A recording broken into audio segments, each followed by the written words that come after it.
modern Greek so much. I mean, like Hellenic Greek, okay. But like, when you start dealing with diacritics and stuff like that, they get lost in some of the newer stuff. And the newer stuff, like I haven't read any newer stuff, so I kind of only really know kind of classical languages. Because it's mandatory that we all study and read them when we're children. And so, sorry, my cable's snagging up or twisting around. Or when I started this video 9 hours, I hit the button a couple times and it clicked over. But I'm forgetting what I'm talking about for a second. I'm trying to talk about Daniel. Prove the Bible true. You can make up for fucking 20 years of lost time, and looking like almost 9 hours of video now at this point. Daniel, okay, let's prove the Bible true. Let's make everyone listening right now, let's make everyone a Christian, okay? Like, if you know the book, okay, again, like, did I say Nebuchadnezzar waking up his house and he was running down the halls? Okay, let me kind of keep it all in a local one. Big pack of bowl here with some damn tobacco and, like, bring it to a close. Like, sorry, I'm distracted here for a moment. Hold on, there we go. Nebuchadnezzar the second. Nebuchadnezzar. Alright? Nebuchadnezzar. Nebuchadnezzar. Man, it's fucking difficult. Arabic has like fucking 90 different versions in it, dude. And so, Nebuchadnezzar. Oh, now I'm just fucking it up. Nebuchadnezzar, okay? Socrates, okay? Telemachus, Odysseus, okay? Socrates, and Nebuchadnezzar, okay, the second. So Nebuchadnezzar, king of Babylon, right? Imagines he's got to make some tough decisions. I'm going to repeat what I said probably a little bit ago because I want to put it all in one little segment and kind of put it together tight. It's a little thing, one piece maybe. Okay, so Nebuchadnezzar, he goes back and... What am I trying to say here? Nebuchadnezzar, he goes back... I'm tired. I've been talking for like almost 9 hours. I'm sorry. I'm drifting here. He prays before he goes to sleep, right? And he says to God, God, there's a lot of life on the lines. I got to make some strategic decisions here right now. What's going to happen with my kingdom? What's going to happen? And he says, well, he goes to sleep and he has this dream, right? After he makes this prayer before he goes to bed, like why I'm making this video right now. I made a prayer before I went to bed. It was just like one of those really intense prayers where like I'm at my wit's end. I found my son. I need to make a decision. Do I go off? Do I go to Egypt? Okay? Do I leave everything behind and walk to Egypt and even see if he's still there? You know what I mean? Is he alive? Did he die? Did he take the jab? You know what I mean? Is he sterile now? Does he have AIDS now because he got the COVID vaccine? Okay, everyone who's getting the COVID vaccine is going to end up with AIDS and sterile. It's part of the mRNA. I'm talking about stuff I can't talk about. In a theoretical comic book world, I just made up words because I'm deliriously tired and I have no idea what I'm talking about. Baba Booey, Baba Booey, Baba Booey, Baba Booey. Or some shit, I don't know. Whatever, make it up. Because if I'm making this video now, I'm so tired I kind of forgot the fact that like it's going to have to go on a fucking YouTube. And YouTube is asshole. China is asshole! YouTube is asshole!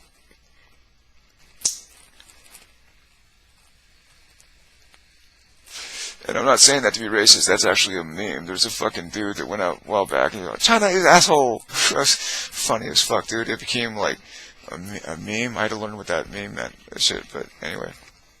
So, what am I talking about? Nebuchadnezzar, he has a dream. He prays to God, he goes to sleep, he has a dream, an intense dream that it jumped him up out of bed, and then like me, like I'm sitting out saying like me, but like, as an example, for the situation I'm dealing with right now, the exact same thing. I gotta make a big decision, life is on the line right now. Tell me what to do, show me what to do, what am I supposed to do here? You tell me, I'll go. You say go here, I'll go there. You say go there, I'll go there. What am I supposed to do? Leave everything? It's gone. left it. Take everything, I'll carry Atlas, you know what I mean, on my shoulders. I'll carry Atlas on my back, piggyback style, and with the world on top of his shoulders. I don't fucking care, okay? What do you want me to do? How should I do this? Okay?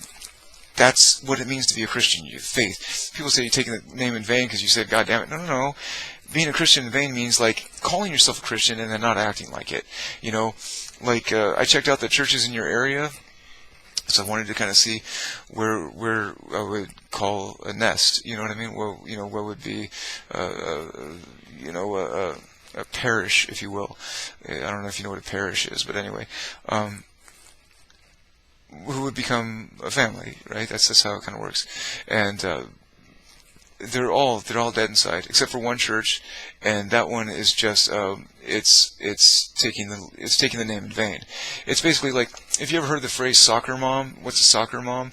It's basically, you know, kind of like your mom's age, who, you know, probably maybe a decade younger as well, but from, like, you know, from the time that you're old enough to say, like, you were old enough to play soccer, to the time that you're not playing soccer, she's going to be, you know, she's going to live vicariously through you.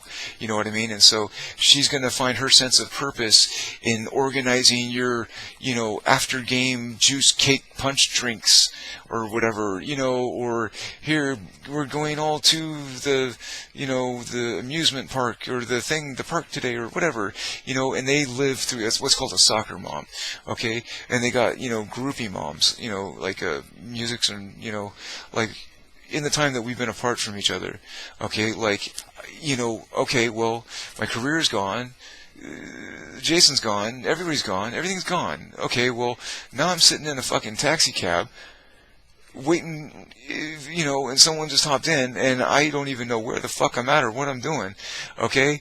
The guy says, you know, take me to Columbus and Broadway. Fuck is Columbus and Broadway? You got it. Driving. Where are we going? What are you doing? Make it right. Oh yeah, I saw a puppy there with the fucker. You know, that first night on the road. You know, when you get to see everything, and then after a decade of it, after 10 years of it, you're like fucking Mad Max. You know, you're just, people don't fuck with you anymore. You know, I may look kind of small right now, but when I go through town, people don't fuck with me anymore. It's because you guys all fucked with me too much. You know what I mean? Like, I got punished. Again, Aphrodite. You know, have you ever turned off that television and picked up a book? If you ever find the time, I would highly suggest The Count of Monte Cristo, with an emphasis on the Chateau d'If. Good book. Should crack the cover. Personally, I find it illuminating. But that's what happened. So, I'm really trying to be polite right now because this is starting to sound mean. I'm not trying to sound mean. So let me go back to prophecy for a second.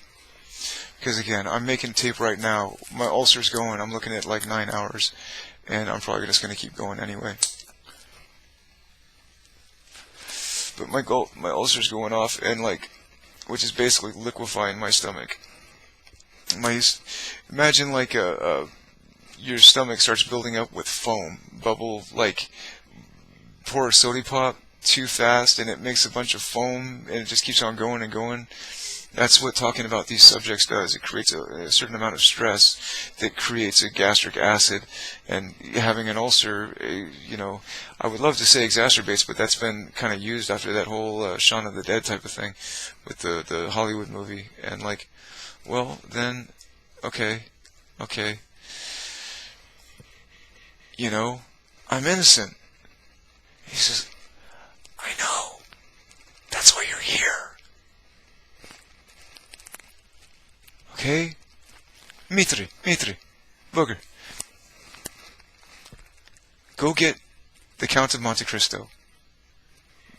Whatever. Okay? Read it. Tonight. Tomorrow. Sometime. You'll understand what I went through. You'll understand what they did.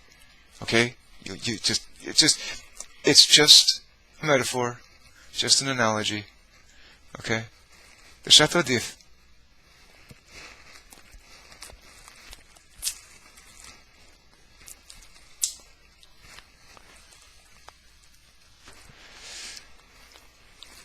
But that's a story for another time. So, I bit the bullet for everybody and accepted everyone else's punishment. Okay. You stole my son, and then you hid him from me for 2 decades. What, did you tell him that I abandoned him or something? Does he think I left him? You were supposed to drop him at my great-grandmother's house, but instead, you put his hand to kill her. Dmitri, your great-great-grandmother, the reason I wanted her to watch over you is because she raised me, and I know that she is a God-fearing woman. She was everything that a woman should be. Your great-great-grandmother, everything that God intended for a woman to be was your great-great-grandmother. Okay? She was a pettyjohn. She was a noble woman. She was very old. Okay? But she got a chance to spend a couple years with you.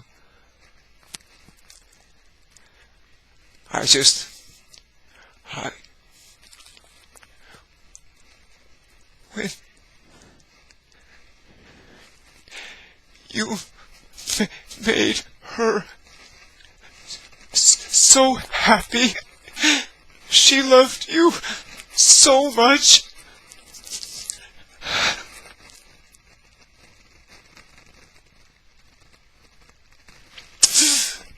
And when Randy Macho Man Savage kidnapped you and took you to the house that you're in now, wherever it is, the guy that you call dad or father, dad, that she married, I don't know if she's still married or not, but once she grifted some other guy and got him on the hook, boom, she was gone. What happened just before that? She conspired with my mother, and my mom gave her the idea. It's like, okay, I'll keep him busy, and then you go out the back door. You know what I mean? That kind of thing. And so again, then Moms wants to jump in and says, oh, da. Set me up the same way to do a dad, my dad. Okay? And gonna go run around talking about, had the same conversation right now. My brother, my half-brother, I have no full brothers, but you have a half-brother with this new guy, okay? Again, dude, I got nothing against you, okay? But, you have my son. I'm not mad at you. I'm very grateful. I hope that you showed him love and affection. And so I hope you took care of him, okay? But, you are not capable to raise my son. You don't have the aptitude. He's not your blood. He doesn't have your intelligence. You're not going to be able to do anything with him. You can, you want to be a psychic mind reader? You want to, not you, dude, but Aphrodite here, Randy Macho Man Savage. Okay? You think you're a mind reader? I'm going to practice some mind reading right now. I'm going to think right now. I'm going to put myself, okay, I'm going to use my third eye. I'm going to use my kundalini here. I'm going to use my mindset here right now. Okay? I'm gonna kind of figure, I'm trying to pull right now, so I'm trying to pull a fucking transit state, okay? But, when I see sports in that household, I don't see hockey. I don't, okay? I smell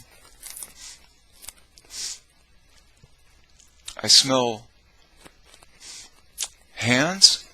I smell I smell